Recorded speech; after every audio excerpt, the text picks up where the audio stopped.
சற்று முன் கிடைக்கப்பெற்ற மிக மிக முக்கியமான செய்தி ஒன்று வெளியாகி உள்ளது. திராவிட முன்னேற்ற கழகத்தின் தலைவரும் தமிழக முதல்வருமான ஸ்டாலின் அவர்களது மகனும் துணை முதல்வருமான உதயநிதி அவர்களை டெல்லிக்கு அழைத்து சென்று விசாரணை நடத்த உள்ளார்கள்.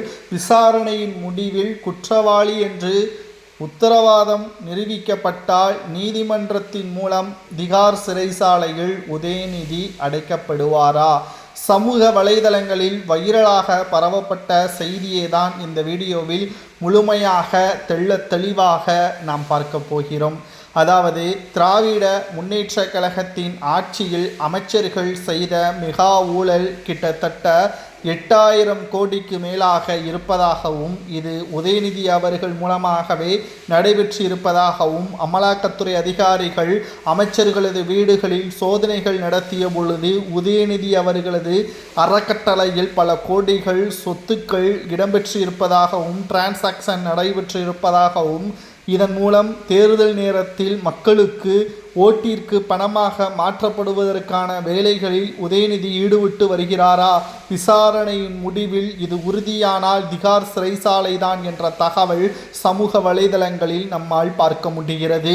மேலும் விசாரணைக்காக உதயநிதியை டெல்லிக்கு அழைத்து சென்றால் இது திமுகவின் அரசியல் வட்டாரத்தில் பேசும் பொருளாகவும் பரபரப்பையும் ஏற்படுத்தும் என்பதையும் நம்மால் பார்க்க முடிகிறது.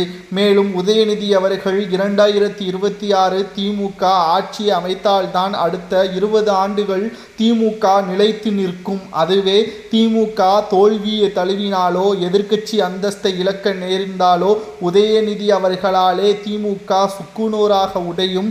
திமுகவின் பல அமைச்சர்கள் சிறைக்கு செல்வார்கள். இன்க்ளூடிங் உதயநிதி உள்ளிட்ட பலரும் திகார் சிறைசாலையில் அடைக்கப்படுவார்கள் என்ற தகவலையும் நம்மால் பார்க்க முடிகிறது.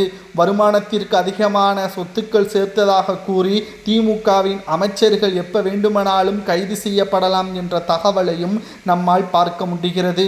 உதயநிதி அவர்கள் மட்டுமல்ல, தேவைப்பட்டால் ஸ்டாலினையும் கூட விசாரணைக்காக டெல்லிக்கு அழைத்து செல்லப்படும் என்ற அமலாக்கத்துறை அதிகாரிகள் நீதிமன்றத்திடம் சரியான ஆவணங்களை சமர்ப்பித்துள்ளனர். வருகின்ற திங்கட்கிழமை அன்று உதயநிதி அவர்கள் டெல்லியில் அமலாக்கத்துறை அலுவலகத்தில் விசாரணைக்கு செல்ல உள்ளார். விசாரணை முடிவில் என்ன நடக்கப் போகிறது என்பதை பொறுத்திருந்து பார்க்கலாம். ஒருவேளை குற்றவாளி என்று தீர்ப்பு வழங்கப்பட்டால் என்ன தண்டனை வழங்கலாம் என்பதை கூறுங்கள்.